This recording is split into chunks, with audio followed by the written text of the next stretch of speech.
Welcome to the deep dive.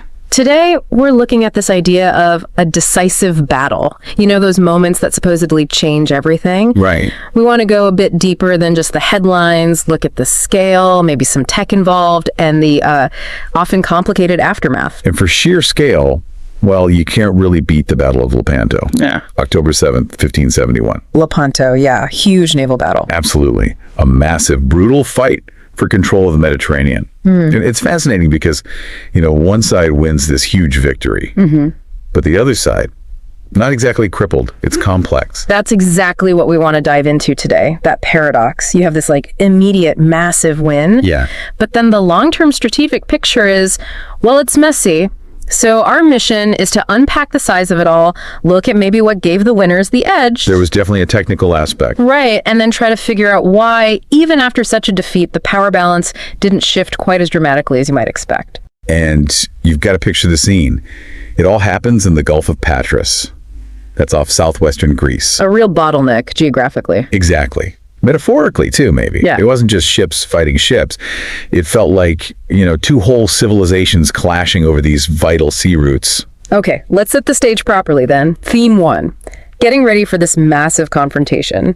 Who exactly was lining up against whom? Well, on one side, you have the Holy League. The Holy League. And getting them together was a feat in itself, wasn't it? Oh, absolutely. A minor miracle, politically speaking. Yeah. This was a coalition, pretty temporary, often arguing amongst themselves. Right. Of Catholic states. You had Venice, a huge sea power. You had the Spanish Habsburgs, who had the money. The Papal States, Genoa, other smaller Italian places. And these guys weren't always friends, Venice and Spain especially. Not at all. Fierce rivals, commercially, territorially. Sometimes it felt like they disliked each other more than the Ottomans. So yeah, getting them to cooperate was tough. So just getting around 200 ships, roughly, under one commander, John of Austria, that was huge. Unprecedented, really. And facing them, the Ottoman Empire's navy. Unified command there. And they had more ships? Numerically, yes. Okay. Led by Ali Pasha. Maybe 250, perhaps even up to 300 ships. But we need to think about what these ships were. Okay. Mostly galleys, long, low ships, powered mainly by oars, designed to ram and board. Lots of manpower needed then. Tens of thousands of oarsmen. Yeah. And this is grim, but many were enslaved, literally chained to the benches. Wow, the scale is just mind-boggling. Feeding all those people, sailors, soldiers, the oarsmen coordinating them. The logistics must have been insane. Absolutely. A massive strain on resources. So why were the Ottomans confident with their numbers? What was their thinking? Well, they were relying on the standard playbook for Mediterranean naval warfare at the time. Get close, break the enemy line with sheer numbers, ram, board. Turn it into a land battle on decks. Exactly. Turn the sea fight into an infantry brawl on floating platforms. But the Holy League had something new. A technical edge. A kind of secret weapon. Okay. Let's get into that. You mentioned galleys, but what was this advantage? Our sources mentioned something called the galleass. The galleass, yes. Okay, so a galleass was basically a Venetian invention. Think of it as a supersized galley, a hybrid warship. Bigger, heavier. Much bigger, much taller than a standard galley. It still had oars and sails, but the key thing was the artillery. It carried a lot of heavy cannon. How is that different from a normal galley's guns? A standard galley might have, say, one big gun pointing forward from the bow, maybe a few smaller ones. The galleass, though, it mounted heavy cannons along its sides, like the big sailing warships that came later. Yeah. And serious firepower fore and aft, too. So wait, if the Ottoman plan is charge and fast and board, right. The Holy League put these, 6 massive floating gun platforms right out in front. That was the genius move by Don John, his tactical setup. He positioned these huge, slow-moving galleasses ahead of his main battle line. Like obstacles. Like deadly obstacles. When the faster Ottoman galleys charged forward, they had to sail straight into this devastating point-blank cannon fire from the galleasses. Firepower they just couldn't match. So it broke up their attack before it really even started. It absolutely shattered the Ottoman formations and, just as importantly, their morale. Right at the start, before the main lines even clash properly. That technical edge really paints a clearer picture for theme 2. The clash itself and that immediate crushing victory. It wasn't just numbers versus numbers. No, that artillery innovation played a huge role. It tipped the scales early. So the battle itself, brutal, I imagine. Utter chaos. Carnage packed into just a few hours. Once those galleasses did their work and broke up the lines, it became that classic galley warfare. Ships locked together. Boarding actions everywhere. Exactly. Smoke, noise, mass cracking, men fighting hand-to-hand on slippery decks. Just relentless close-quarters combat. And the losses were horrific. Tens of thousands dead. It's hard to get exact numbers, but yeah. And think of those chained oarsmen trapped on sinking ships. Just awful. What was the damage to the Ottoman fleet? Devastating. The Holy League captured or destroyed most of it. We're talking over 200 Ottoman vessels lost or taken. Huge number. And the commander, Ali Pasha. Killed. That was crucial. Symbolically massive, but also tactically critical. Losing your commander in the middle of that chaos, it just dissolved any remaining Ottoman coordination. Total disarray. Okay, so massive physical victory. But you mentioned the psychological impact. That seems just as important here. Maybe even more so in some ways. Across Christian Europe, this was enormous. Until Lepanto, the Ottomans seemed, well, unstoppable at sea. This relentless expansion. With threat. Yeah, this feeling that they could strike anywhere. Malta, Sicily, Italy itself. Lepanto just shattered that myth instantly. The myth of invincibility. Completely dispelled. Suddenly, there was this wave of confidence, this triumphant feeling across Europe. They can be beaten. They can be crushed. It was a massive morale boost. Changed the whole mood. Right. You don't just win a battle. You win the narrative almost. You change how people think about the balance of power. Precisely. But, and here's the turn. If we stop there, it sounds too simple, too neat. Which brings us to theme 3. The strategic reality, the longer view, and this lasting division. Because, as you said, this huge victory didn't lead to an Ottoman collapse. Exactly. And that's the crucial counter-narrative, the complexity. Lepanto definitely stopped the Ottomans pushing further west in the Mediterranean. It secured Christian dominance in the Central Med. But it wasn't an empire-ending blow. Not even close. So what happens right after the Holy League wins this stunning victory? Then what? Then the Ottoman Empire does something pretty astonishing. They demonstrate incredible resilience. Despite losing all those ships, all those experienced men, they rebuilt their fleet with unbelievable speed. Rebuilt? How quickly? We're talking about replacing over 200 warships in less than a year, maybe even just over 6 months, for a large part of it. How was that even possible back then? In the 16th century? That sounds like modern industrial speed. It tells you everything about the power of the centralized Ottoman state. Yeah. They controlled vast resources. Timber from the Balkans, from Anatolia. Huge reserves of manpower, both free and enslaved. Imperial shipyards. Exactly, especially in Istanbul. The Sultan basically just ordered it done. And the bureaucracy, the resources, they mobilized almost instantly. No need for messy coalition politics like the Holy League faced. Maritime recovery became the absolute top priority. So you've got the Holy League, this alliance that was hard to build and probably harder to keep together. Very fragile. And on the other side, the Ottomans, even after a massive defeat, can just pour state resources into rebuilding and relaunch a huge fleet almost immediately. It really shows the difference, doesn't it? A unified empire versus a temporary coalition. The Holy League won the battle, the massive tactical victory, but they couldn't really follow through strategically. Why? Politics. Spain and Venice quickly went back to worrying about their own interests, their own rivalries.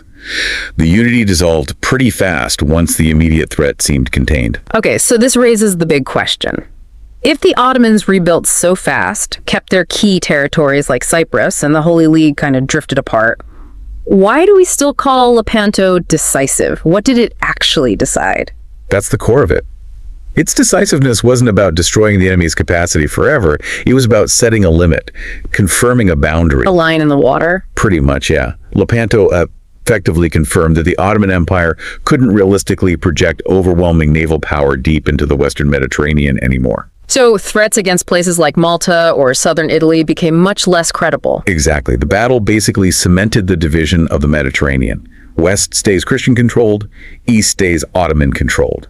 It forced the Ottomans to shift their focus, keep control of the East, North Africa, but largely abandon grand ambitions further west. So it fixed the spheres of influence. It confirmed them, solidified them.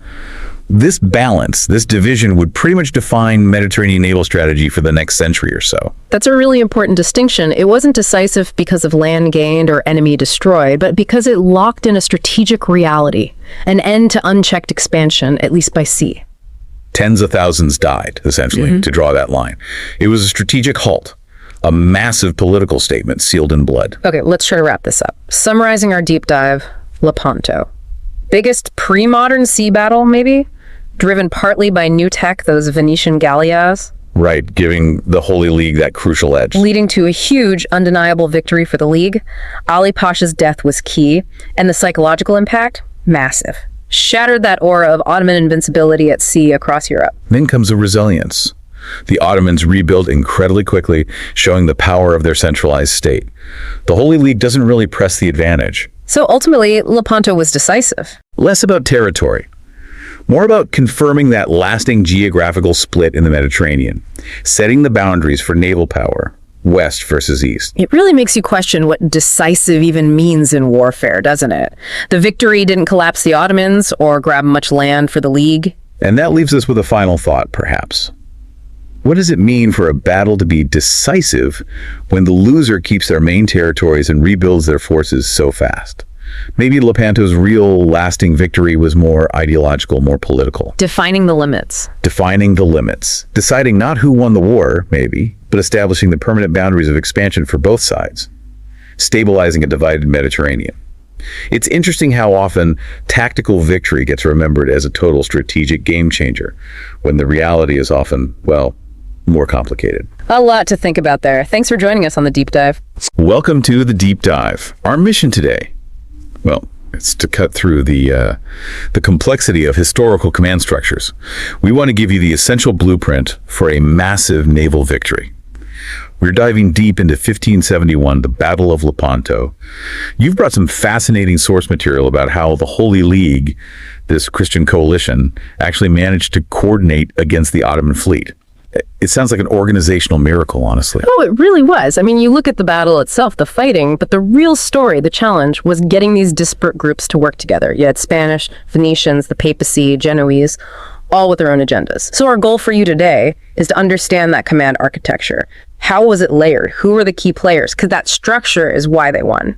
And right away, there's this detail about the top commander that jumps out. Kind of amazing, really. Let's start there. Yeah. The supreme commander of this whole enormous fleet, who was it? It was John of Austria. And the kicker, the really fascinating part from the sources, is his background. He was the illegitimate half-brother of King Philip II of Spain. Right. And that's not just trivia, it's absolutely central. Think about the politics. Philip II appointing his half-brother, who was only, 24? Yeah, incredibly young. It was a calculated move. Don Juan had that Spanish authority, that link to the most powerful king in the League, but his status wasn't quite, let's say, threatening enough to completely alienate allies like Venice. He was powerful, but not too powerful, if you see what I mean. So a kind of political balancing act right at the very top. Exactly. And the sources really emphasize his leadership wasn't just symbolic. He was the one holding it together, using that unique political weight to, frankly, bang heads together when needed, especially between the Venetians and the Genoese. They needed him. Okay, so he's the linchpin. But how did that translate down to the actual ships on the water? How did they organize this, this potentially chaotic mix of forces? Through structure, deliberate structure. The sources are clear. Well, the fleet was broken down into 4 main divisions. It compartmentalized command, gave different groups some autonomy. But ultimately under Don Juan. Precisely. Unified command, but distributed responsibility. It was clever, born out of necessity, really. Let's walk through that. 4 divisions. How are they laid out? Maybe go from flank to flank. Good idea. Okay, so picture the battle line. On the far left division, that's the northern side, closer to the coast. Right. That was dominated by the Venetians. Makes sense, right? They were the major naval power there. The commander was Agostino Barbarigo. And placing the Venetians there, on that coastal flank, any strategic reason? Definitely. That flank was pinned, less room to maneuver, so it needed to be rock solid. They relied heavily on the Venetian galleys, their sheer size and experience, to hold that line against intense pressure. Barbarigo's job was basically to absorb the initial shock. A tough assignment. A fatal one, as it turned out. He died relatively early in the fighting, but crucially, his division held firm. Okay, so that's the left flank. Now let's swing all the way across to the other side, the right division, out in the open sea. Yep. And here we see a different approach. The commander was Giovanni Andrea Doria, the famous Genoese admiral. Genoa. So another major naval power, but maybe with a different reputation. Doria was known for being cautious, sometimes criticized for maybe looking after his own Genoese ships first. Putting him on the open right flank gave him room to maneuver. So Don Juan anticipated this. It seems likely. The sources suggest Don Juan understood his commanders. Doria needed space, flexibility. His role was to counter any Ottoman flanking moves out there in the open sea, and giving him that space perhaps played to his strengths, or at least his known tendencies. Interesting. So Venetians anchoring the left, Genoese maneuvering on the right. What about the middle, the center division? That's where the supreme commander placed himself, John of Austria. Right in the thick of it. This is the main point of impact, designed for maximum firepower. But crucially, he wasn't just surrounded by his Spanish captains, was he? This is where the coalition aspect really shows up. Exactly right. The center was the Holy League in miniature. It had to show unity. And the sources give us the specifics. Yeah. Alongside Don Juan, you had Marcantonio Colonna commanding the papal flagship. Representing the Pope's crucial contribution. Mm-hmm. And then also in that central group, Sebastiano Venier commanding the main Venetian flagship. Wow. So Spanish, papal, Venetian leadership, all clustered together in the most dangerous spot. It's symbolic, but also practical. Shared risk. Colonna and Venier are right there with Don Juan. Their fates are intertwined. It built trust down the line. It showed this wasn't just Spain's fight. It was a clever mix, strategically reinforcing that chain of command. Okay, that makes sense. So left, right, center. That leaves one more piece. You mentioned 4 divisions. The reserve division. Absolutely critical. You never commit everything at once, especially not in galley warfare, which could turn into chaos real fast. Right. You need something held back, an ace up your sleeve. Precisely. This division was kept out of the initial engagement, ready to intervene wherever needed, plug a gap, reinforce a flank, exploit an opening. And who led this crucial reserve force? Another major Spanish figure, Álvaro de Bazan, the Marquis of Santa Cruz. Highly respected commander. So the reserve was Spanish-led. Yes. Bazan's role wasn't about the initial charge. It was about tactical flexibility, about winning the second phase of the battle, swinging the momentum. Knowing Bazan and his fresh galleys were ready gave Don Juan the confidence to be aggressive with his main line. Okay, so let's pull it all together. You've got Don Juan, this politically complex thunder at the top. Barbarigo and the Venetians holding the left. Doria and the Genoese managing the right flank. The unified center with Colonna and Venier alongside Don Juan, and Bazan's powerful Spanish reserve ready to jump in. That's the structure. And when you lay it out like that, the key takeaway from all the source material becomes pretty clear, doesn't it? Yeah, it does. It wasn't just about having more ships or bigger guns. No. Lepanto was a victory of organization, of management, as much as anything else. It hinged on Don Juan's ability to make this structure work, to get these proud, often rival forces, Spanish, Venetian, Papal, Genoese, to function as one cohesive unit. And understanding that structure give you, the listener, that clear view we promised. You can see how it worked. Mission accomplished, I'd say. So just to quickly lock in those key names. Don Juan of Austria, the supreme commander. Agostino Barbarigo on the left. Giovanni Andrea Doria on the right. Marcantonio Colonna and Sebastiano Venier sharing the risk in the center. And Álvaro de Bazan leading the reserve. Got it. And maybe a final thought for you to consider, just based on what we've discussed about the politics and the structure. Go ahead. Think about the sheer political lift required here. Getting Venice and Genoa, fiercely independent republics, often rivals with Spain, to put their fleets under the command of the King of Spain's illegitimate half-brother, and then execute a complex, high-risk plan successfully. It seems almost impossible on paper. Almost. That level of coordination, that temporary unity, it wasn't driven by friendship or shared ambition. It tells you something powerful, doesn't it? About the scale of the threat they all perceived from the Ottoman fleet. That shared fear, maybe that was the real 5th Division holding the Holy League together. Something to think about. Welcome back to The Deep Dive. Today we are strapping in for a really fascinating look at Mediterranean history. Specifically, the Battle of Lepanto, 1571. Ah, yes, Lepanto. And if you learned about this in school, you probably got the standard story. John of Austria, the Holy League fleet, they smashed the Ottomans, and boom, it's this huge turning point. Christian Europe saved from the Turks at sea. End of story. Right. And that narrative, it's powerful. It's dramatic. You've got the massive fleets clashing, the prayers, the sheer destruction on one side. It makes for a great story. It really does. But when you actually dig into the sources we looked at for this deep dive, that clean, simple story starts to get, well, messy. Absolutely. It forces us to ask this pretty fundamental question. Was Lepanto really the decisive, crippling blow it's often made out to be? Exactly. So today we want to unpack the brutal, immediate facts of the battle versus the much more complex long-term picture, the strategic stuff, the psychological impact. Yeah, because there's this stunning paradox here. The losses the Ottomans suffered were, I mean, they were truly staggering, unprecedented, you could say. Right.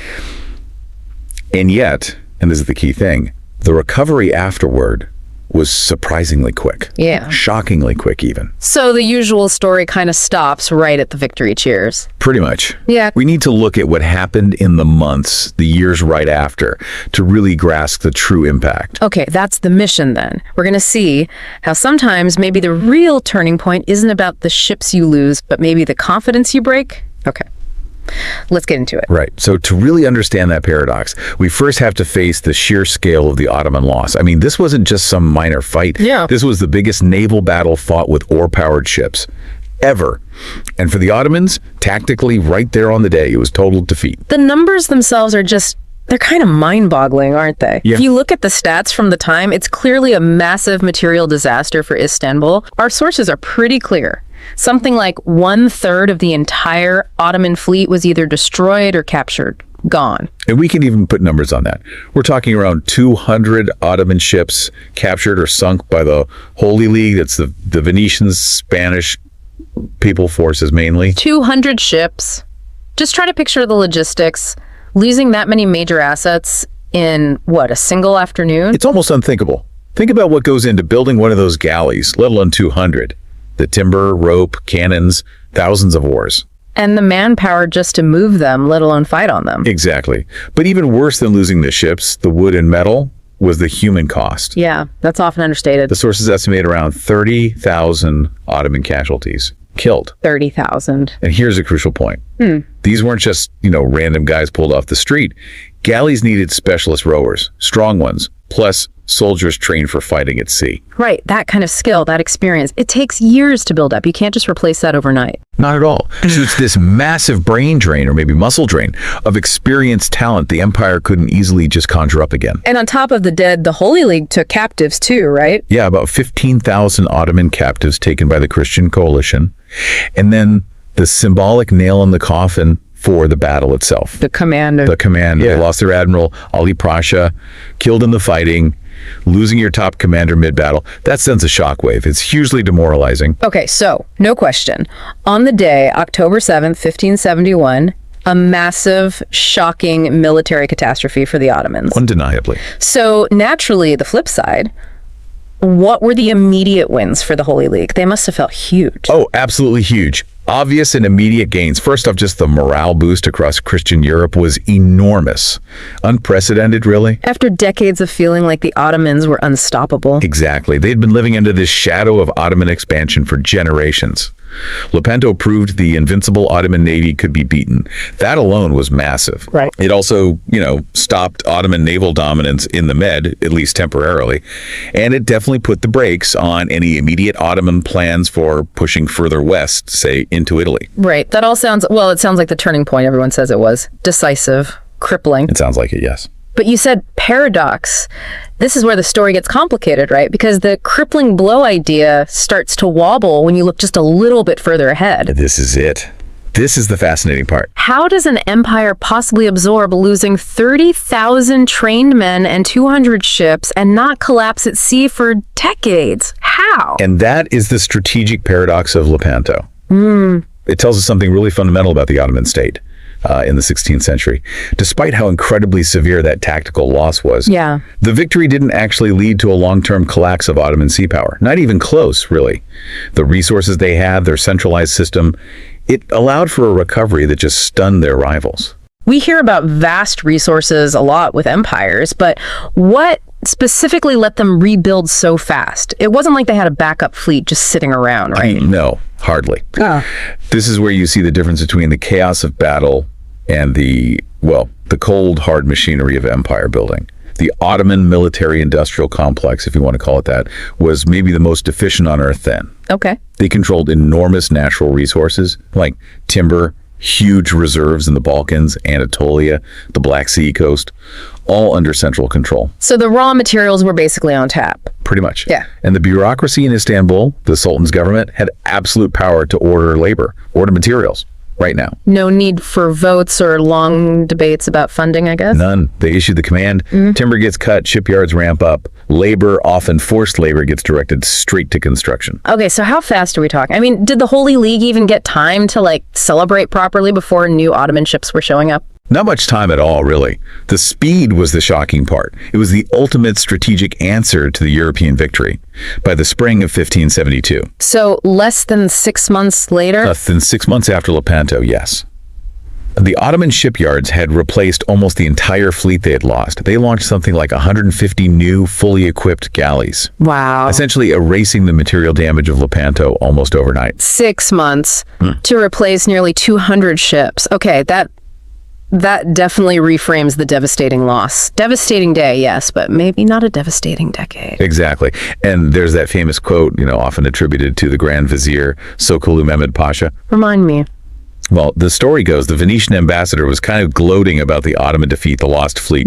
And the vizier supposedly shot back something like, "In striking us, you have only shaved off my beard. It will grow back stronger. But in seizing Cyprus from you, we have cut off your arm. You will never replace it." Ooh, that's telling. That quote nails it, doesn't it? It really does. They saw the fleet lost the beard as, temporary, cosmetic almost, not structural. Their real strategic goals, like holding Cyprus, were the arm, untouched. Precisely. They were back on the water incredibly quickly, still projecting power, still holding key territories, and basically showing everyone, including themselves, that the core power structure hadn't really been broken. Okay, so if the material losses, the ships, the men, were overcome relatively quickly, if the fleet was rebuilt and the seas were contested again almost right away, then what was the true lasting impact of Lepanto? Why do we still call it such a major turning point? Because the real shift wasn't about the timber and oars. It was psychological and strategic in a different sense. The true legacy is in hearts and minds and in the shifting balance of power perception. How so? Strategically, you could argue Lepanto marked the end of unquestioned Ottoman naval supremacy in the Mediterranean. Okay. That's a subtle but important difference. Not the end of them as a major power, but the end of them being seen as the undisputed top dog. Exactly that. Before 1571, there was this widespread assumption, especially in Europe, that the Ottoman Navy was just better. Yeah. Almost invincible at sea. They were setting the agenda. Right. Lepanto shattered that assumption. Even though the Ottomans rebuilt the ships, that psychological edge, that aura of invincibility, was gone. The belief that they could be beaten was now proven fact. The strategic initiative started to shift. And that newfound confidence must have spread among the Europeans. Absolutely. Politically, symbolically, the victory was huge for knitting together that fragile Holy League. Getting Venice, Spain, the Papacy to cooperate effectively was always incredibly hard. Yeah, usually rebels themselves. Totally. But the NATO gave them this massive, shared, celebrated win against a big common enemy. It boosted their own political standing, their cohesion, and their reputation. The battle became more than just a battle. It became this huge cultural and religious event. Fueling their own self-belief. Yes, a self-belief and momentum they just didn't really have in the same way before October 1571. Yeah. So it kind of flipped the narrative in their heads. Instead of always being on the defensive, reacting to Ottoman moves, they now had proof that unified offensive action could work. It created a situation where European powers started looking outwards with a bit more confidence rather than just inwards with fear. So the synthesis here, from digging into these sources, it seems pretty clear. Lepanto's main legacy isn't about the immediate, crippling physical blow to the Ottomans because they bounced back physically. Right. It's about the psychological and geopolitical shifts. They absorbed the material hit, they rebuilt the fleet, but the belief in their inevitable maritime dominance, that was fundamentally challenged, maybe broken. Yeah. And that proved irreversible. That is a really powerful takeaway. We started asking if Lepanto was the crippling blow, and the evidence suggests, well, yes and no. Kind of. The immediate losses, fleet, manpower were absolutely devastating, shocking. But the empire's resilience, its ability to rebuild, also astounding. Yeah. So the lasting impact wasn't the permanent destruction of the Ottoman Navy, it was that psychological shift, the change in the strategic power dynamic across the whole Mediterranean. Which leaves us with a really interesting question, maybe for you, the listener, to think about. If a military loss let's say 200 ships, is fixed pretty quickly. The assets are rebuilt. Yeah. But the psychological state of the other side is totally changed, galvanized, unified, newly confident. Which of those outcomes actually matters more in the long run of history? It makes you reconsider what we even mean by a turning point, doesn't it? Maybe it's less about the physical destruction and more about shattering a myth. Could be. The Ottomans lost the battle, yes. But perhaps more importantly, they lost that aura of invincibility at sea. And history often shows that losing a powerful myth, changing how everyone perceives power, can be a much harder blow to recover from than just, rebuilding a few hundred ships. Something to think about.